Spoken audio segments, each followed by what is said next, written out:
orinasa rombofolo no andray anjara anao fihenam-bidy izay ahitana karazan'entana 80. Natao zao hetsika izao no ny vanim-potoana maitso ahitra sy ho fanandratana ny vita malagasy label ny antsika hoy ny tale mpanatanteraka eo anivo ny syndicat ny industrie eto Madagasikara volana rindra Ravoavy. Amin'izao fotoana ao aorian'ny fety izao sy amin'ny zava-misy eto amin'ny toekaretsika dia mijery manokana ny vahoaka malagasy sy ny mpanjifa ny syndicat des industries Madagasikara amin'ny alalan'ireo vokatra malagasy ny antsika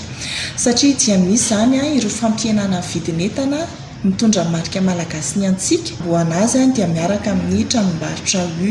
misy 10 izy ireo manerana ny nosy 7 eto Antananarivo ary 3 any amin'ny faritra. Ny antony ho fampidinana vidin'entana io fitsonjovana ireo mpanjifa fa indrindra ihany koa dia hoentina ampirisiana ny malagasy mba hanjifa ny vokatra vita malagasy indrindra fa ireo mitondra ny marika malagasy ny antsika. Eo ohatra ny mamokatra sakafo, ny zava-pisotro, ireo kojakoja andavanandro, ireo fitaovana fidiovana sy fanadiovana entana fampiasan'ny reny sy ny zaza. Tombony amin'ny fanjifana ny vokatra vita malagasy ny ampitombo ny famoronana asa ary azo antoka satria efa manaraka ny fenitra iraisam-pirenena. Voalohany indrindra hoe ireo vokatra mitondra marika malagasy ny antsika vokatra azo antoka satria mandalo fitsiriana sy fitiliana avy amin'ny Bureau des Normes de Madagascar izy ireo voamariny ny fanjakana fa tsy mitera-doza mpampiasa azy na mpihinana azy